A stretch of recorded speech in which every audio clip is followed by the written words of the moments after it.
సుమారు 150 సంవత్సరాల క్రితం కొండవీడు అనే పల్లెటూరు దట్టమైన అడవి దగ్గరలో ఉంది. కష్టపడి భూమిని సాగు చేసుకునే సన్నకారు రైతులు ఉండేవారు. ఊరిలో 200 కుటుంబాలు నివసించేవారు.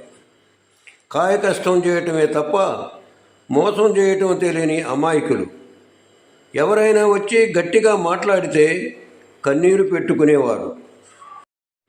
చదువు సంధ్య తెలియని ప్రజలు. ఆ ఊరిలో పుట్టాడు విజయ్. పువ్వు పుట్టగానే పరిమళిస్తుందని అనటానికి నిదర్శనం విజయ్. కాయ కష్టం చేసి బ్రతుకుతున్న వారిని మోసం చేసేవారు ఎందరో.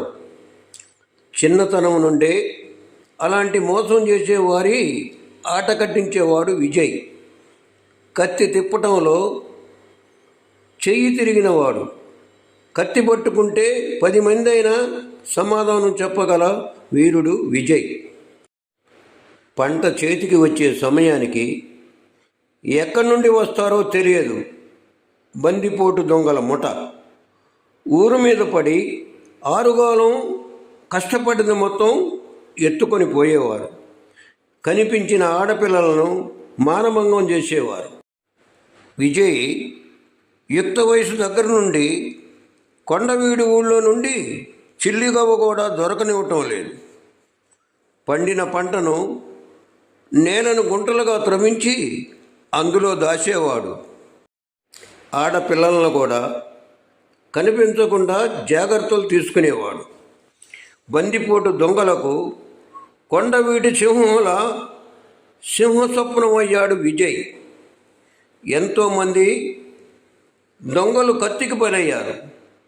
దాదాపుగా 6 సంవత్సరాల పాటు ఊళ్ళోకి ఎవరు రాలేకపోయారు.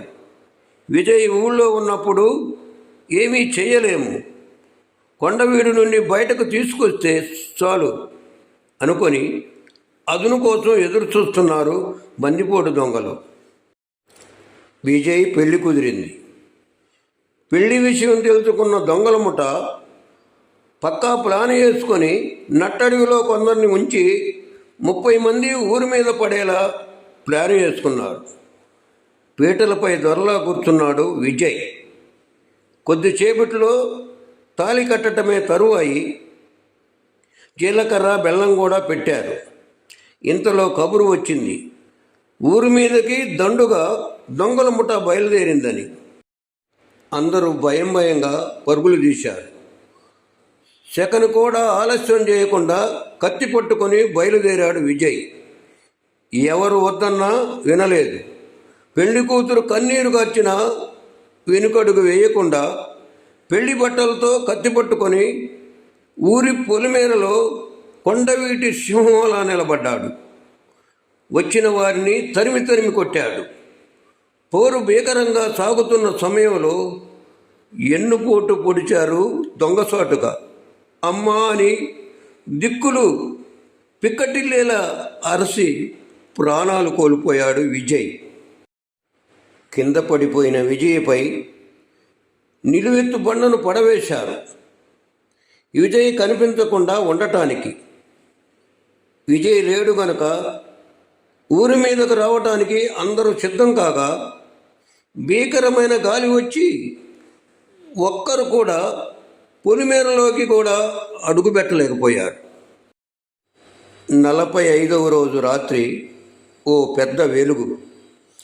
ఆ వెలుగును కొండవీడు వాళ్ళు చూడటం, ఎక్కడి నుండి వస్తుందని వెలుగును వెతుకుతూ వెళ్ళగా నిలువెత్తు రాతి కింద నుండి వస్తుండటంతో అందరూ దండాలు పెట్టి ఆ రాతిని నిలబెట్టగా విజయాకారంలో రాయిపై ఆనవాళ్లు కనిపించాయి.